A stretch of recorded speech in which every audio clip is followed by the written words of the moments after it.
for the survivors who are here today. I am not a liberator, although I salute the courage of the veterans who are among us today. I am here simply as a Jew, and like Jews everywhere, this place, this terrible place called Auschwitz, touches our souls.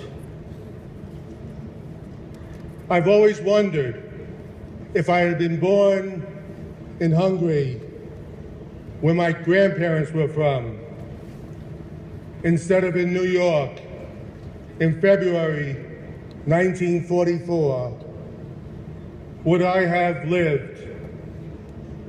The answer is no. I would have been one of the 438,000 Hungarian Jews gassed by the Nazis in 1944, right here in Auschwitz.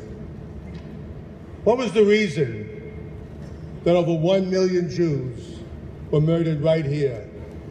The reason was they were Jewish. Nazi Germany believed Jews had no right to live. Yes, the Holocaust was designed by the Nazis, but there was complicity from almost every country in Europe.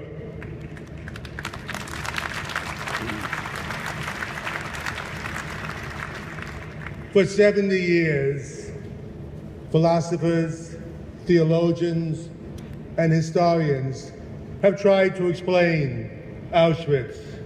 And for 70 years, no one has come up with an adequate answer. So Auschwitz never goes away. This awful place stands as a reminder that propaganda leads to anti-Semitism. It's a reminder that anti-Semitism will grow if nobody speaks out. And it's a reminder that when whole countries are filled with hate, anti-Semitism leads to places like Auschwitz.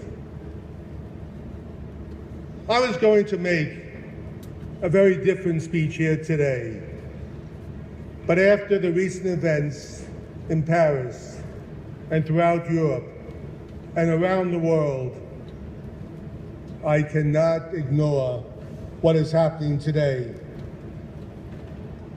Jews are targeted in Europe once again because they're Jews. Synagogues and Jewish businesses are attacked. There are mass demonstrations with thousands of people shouting death threats to the state of Israel and to Jews.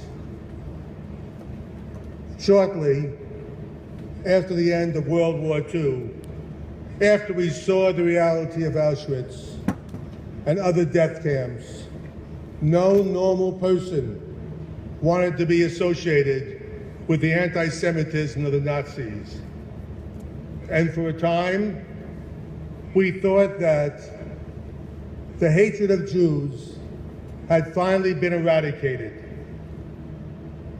But slowly, the demonization of Jews started to come back, first in articles and on the internet, and in some religious schools, and even in universities.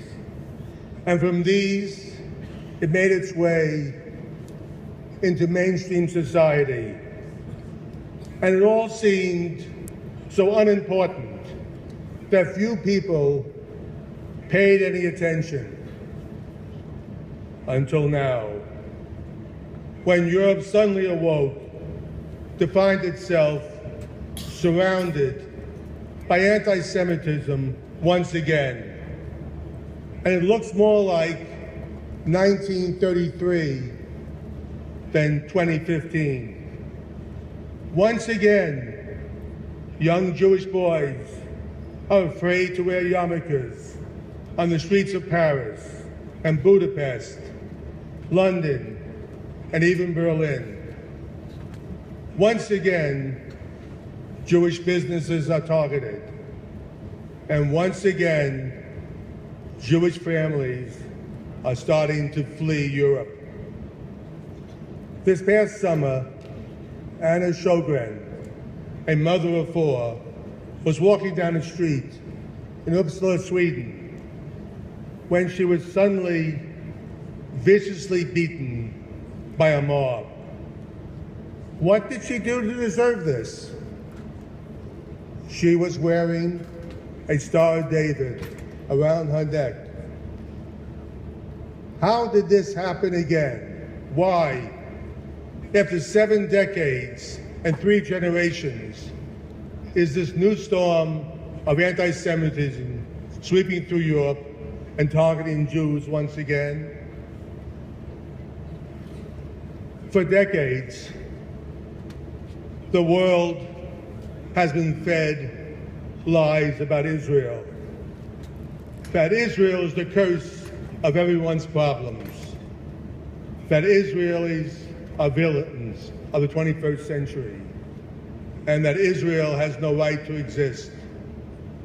We all learned that when you tell a lie 3 times and there is no response, that lie becomes the truth. This vilification of Israel, the only Jewish state on earth, quickly became an opportunity to attack Jews, much as this came from the Middle East, but it found fertile ground throughout the world. And the targets of this hate are not just Jews, but Christians who are being slaughtered in Africa and the Middle East. Women and girls are killed in Afghanistan just for wanting to go to school. Journalists are murdered in the Middle East and right here in Europe.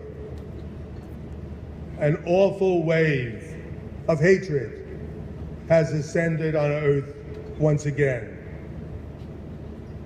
There are representatives today from 40 countries with us here today. And we, the Jewish people, are really so grateful that you've joined us. You are good, decent people. But because of what we are and what this place means, your governments must stand up to this new wave of hatred.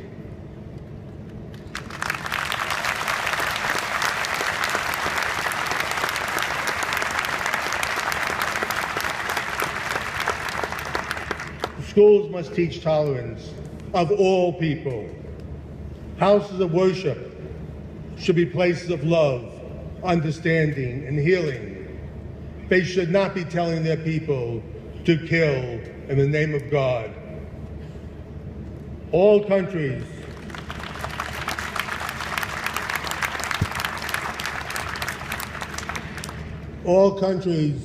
must make hate a crime. And any country that openly brags about the annihilation of another country should be expelled from the family of nations.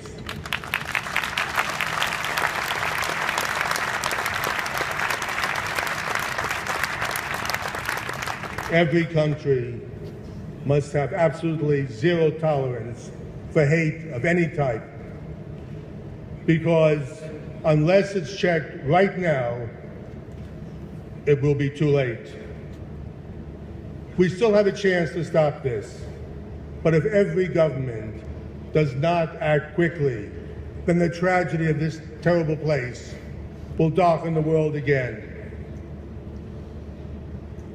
World silence led to Auschwitz. World indifference led to Auschwitz. World anti-Semitism led to Auschwitz. Do not let this happen again.